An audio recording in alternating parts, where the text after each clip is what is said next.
টাকা দুনিয়াতে সব সমস্যার মূলে এই কাগজের টুকরো। পরিবারকে একটু ভালো রাখা, বেকারত্বের অভিশাপ থেকে মুক্তি পাওয়া, কিংবা চাকরি বা লেখাপড়ার পাশাপাশি ছোটখাটো কিছু করার স্বপ্ন, সবকিছুর জন্যই দরকার টাকা। কিন্তু সমস্যা হলো, পকেট যখন গড়ের মাঠ, ঠিক তখনই মাথার ওপর আকাশ ভেঙে পড়ে। আর ঠিক এই দুর্বল মুহূর্তেই আপনার সামনে হাজির হয় জাদুর প্রদীপ। এক ক্লিকে লোন, কোনো কাগজপত্র লাগবে না। আজকের ভিডিওতে আমরা অপারেশন চালাবো এই অনলাইন লোন অ্যাপগুলোর উপর। এটা কি আপনার বিপদের সহজ সমাধান, নাকি আপনার তিল তিল করে গড়ে তোলা মান সম্মান ধুয়ে খাওয়ার ডিজিটাল ফাঁদ? যদি নিজের এবং পরিবারের ইজ্জত বাঁচাতে চান, যদি জীবনের সবচেয়ে বড় বাঁশটা না খেতে চান, তাহলে এই ভিডিওর শেষ সেকেন্ড পর্যন্ত চোখ সরাবেন না। কারণ ভিডিওর শেষে আমি লোন অ্যাপ কোম্পানিগুলোর এমন একটি গোপন নোংরা সত্য বা ডার্ক সিক্রেট ফাঁস করে দেব, যা জানলে ওদের ব্যবসা লাটে উঠবে। ওরা কসমিন কালেও চায় না সাধারণ মানুষ এই বিষয়টা জানুক। তাই সিট বেল্ট বেঁধে নিন, কারণ আজকের জার্নিটা একটু ভয়ঙ্কর হতে যাচ্ছে। আসুন সিনারিওটা একটু সহজ করে বুঝি। ধরুন আমাদের গল্পের নায়কের নাম মফিজ। মফিজ ভাই খুব বিপদে। মাসের শেষ, পকেটে ফুটো পয়সাও নেই। এদিকে বাড়িওয়ালা ভাড়ার জন্য দরজায় লাথি মারছে, অথবা গার্লফ্রেন্ডের জন্মদিনের গিফট কিনতে হবে। মফিজ ভাই দিশেহারা। হঠাৎ ইউটিউব বা ফেসবুকে ভিডিও দেখতে দেখতে একটা অ্যাড পপ আপ করলো। জরুরি টাকার প্রয়োজন, মাত্র 5 মিনিটে 20,000 টাকা লোন নিন। কোনো গ্যারান্টার লাগবে না, ব্যাংক স্টেটমেন্ট লাগবে না, শুধু এনআইডি আর একটা সেলফি দিলেই টাকা সোজা বিকাশে বা নগদে। মফিজ ভাই ভাবলেন, আরে এ তো হাতের চাঁদ পেলাম।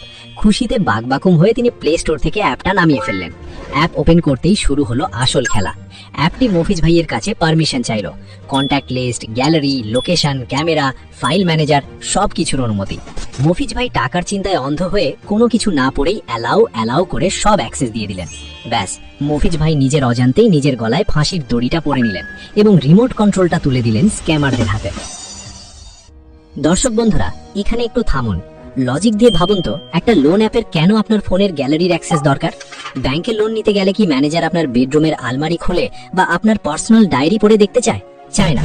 তাহলে এই অ্যাপগুলো কেন আপনার মোবাইলের ভেতরের নারী নক্ষত্র দেখতে চায়? উত্তরটা সোজা।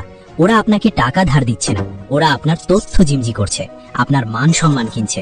যাই হোক, মফিজ ভাই লোন অ্যাপ্লাই করলেন 5,000 টাকার, কিন্তু তার অ্যাকাউন্টে ঢুকলো 3,000 টাকা। বাকি 2,000 টাকা নাকি প্রসেসিং ফি, সার্ভিস চার্জ আর হাবিজাবি ভ্যাট।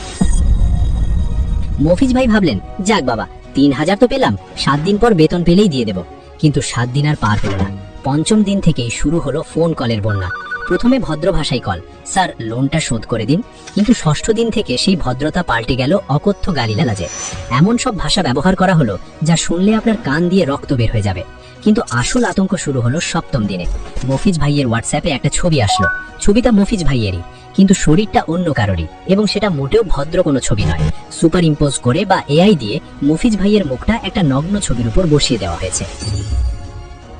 নিচে ক্যাপশন, আগামী 1 ঘন্টার মধ্যে টাকা না দিলে এই ছবি তোর কন্ট্যাক্ট লিস্টের সবাইকে, তোর বাবা মা, অফিসের বস এবং শ্বশুর বাড়িতে পাঠিয়ে দেব। ফেসবুকে ভাইরাল করে দেব যে তুই প্রতারক, ধর্ষক। একবার ভাবুন তো মফিজ ভাইয়ের মানসিক অবস্থাটা। সমাজ, সংসার, মান সম্মানের ভয়ে মফিজ ভাই হয়তো ধার দেনা করে ওদের দাবি করার ডবল টাকা দিয়ে দিলেন। ভাবলেন আপদ বিদায় হলো। কিন্তু না, লোন অ্যাপের দুনিয়ায় ফুল স্টপ বলে কিছু নেই। একবার টাকা দিলে ওরা বুঝে যায় আপনি ভীতু ডিম। এরপর ওরা আরো নতুন নতুন বাহানায় টাকা চাইতে থাকে। এক অ্যাপের লোন শোধ করতে মফিজ ভাই আরেক অ্যাপ থেকে লোন নেন। এভাবেই তিনি জড়িয়ে পড়েন এক মরণ ফাঁদে। একেই বলে ডেট ট্র্যাপ বা ঋণের চক্রব্যূহ। লোন নেওয়াটা খারাপ কিছু না, কিন্তু সেটা সঠিক জায়গা থেকে হতে হবে।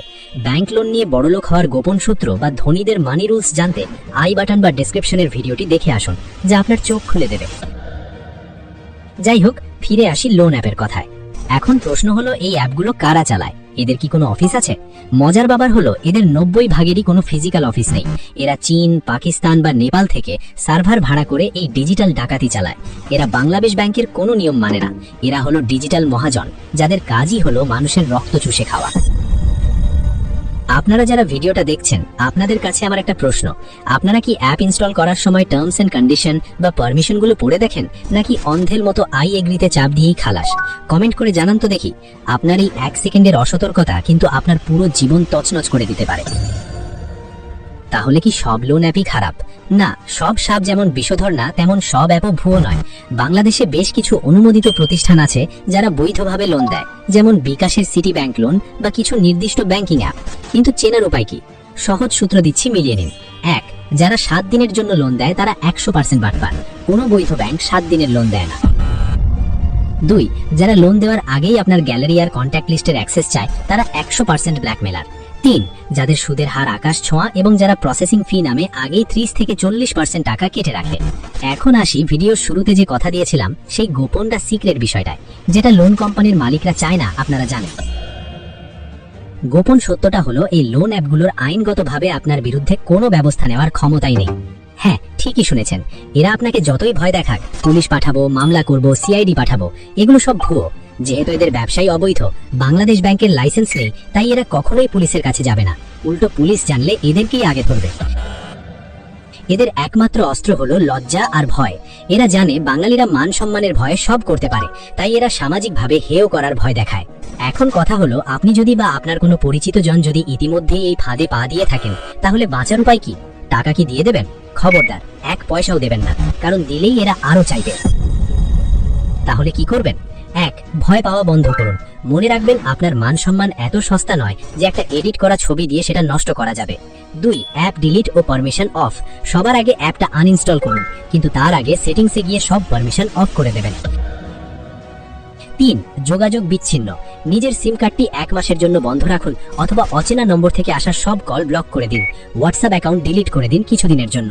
4, সোশ্যাল মিডিয়া স্ট্যাটাস। ফেসবুকে একটা স্ট্যাটাস দিয়ে দিন, আমার ফোন হ্যাক হয়েছে, আমার নাম করে কেউ টাকা চাইলে বা উল্টোপাল্টা ছবি বা মেসেজ পাঠালে বিশ্বাস করবেন না। এটা আপনার রক্ষা কবচ হিসেবে কাজ করবে। 5, জিডি। থানায় গিয়ে একটা জিডি করে রাখুন নিরাপত্তার জন্য। ভাই ও বোনেরা, জীবনটা অনেক সুন্দর। সামান্য 5-10 হাজার টাকার জন্য এই সুন্দর জীবনটাকে নরক বানাবেন না। অভাব থাকলে একবেলা কম খান, বন্ধুদের কাছে হাত পাতুন, কিন্তু ভুলেও এই ডিজিটাল সুদখোরদের অ্যাপ ইনস্টল করবেন না। মনে রাখবেন, শর্টকাট উপায়ে বড়লোক হওয়া বা বিপদ কাটানোর রাস্তা সব সময় পিছলি হয়। আছাড় খাওয়ার সম্ভাবনা 100%। তবে দাঁড়ান, এখানেই শেষ নয়। লোন অ্যাপের এই জগৎটা আরো গভীর এবং আরো ভয়াবহ। আজকের ভিডিওতে তো শুধু সমস্যাগুলো বললাম, কিন্তু আপনারা কি জানেন এই লোন অ্যাপগুলোর সার্ভার থেকে আপনার ডেটা পার্মানেন্টলি ডিলিট করার বা তাদের সিস্টেম হ্যাক করে নিজের তথ্য সরিয়ে নেওয়ার কোনো উপায় আছে কিনা? অথবা এদের রিকভারি এজেন্টরা আসলে কারা এবং এদের ধরিয়ে দেওয়ার সঠিক ফান্ডটা কি? আমরা এই লোন অ্যাপ সিরিজের পার্ট 2-তে এমন কিছু প্র্যাকটিক্যাল হ্যাকিং ট্রিক্স এবং গোপন কৌশল নিয়ে আসব, যা ব্যবহার করে আপনি উল্টো এই স্ক্যামারদের নানি দাদি মনে করিয়ে দিতে পারবেন। কিন্তু সেই ভিডিও আমরা তখনই বানাবো যদি আপনারা চান। আপনারা কি পার্ট 2 দেখতে চান? কমেন্ট বক্সে পার্ট 2 চাই লিখে ঝড় তুলুন। 1000 কমেন্ট পূর্ণ হলেই আমরা সেই ধামাকাদার ভিডিওটি রিলিজ করব। আর হ্যাঁ, আমি বলবো না সাবস্ক্রাইব করুন, কিন্তু যদি আপনি চান আপনার পকেটের টাকা এবং আপনার পরিবারের মান সম্মান সুরক্ষিত থাকুক এবং পার্ট 2 এর সেই গোপন কৌশলগুলো মিস না করতে চান, তাহলে এই চ্যানেলের সাথে যুক্ত না থাকলে লসটা কিন্তু দিন শেষে আপনারই, কারণ আমরাই নিয়ে আসি এমন সব সিক্রেট যা অন্যরা ধামাচাপা দিয়ে রাখে। পরের ভিডিওতে দেখা হচ্ছে, ততক্ষণ পর্যন্ত সতর্ক থাকুন, নিরাপদ থাকুন। আল্লাহ হাফেজ।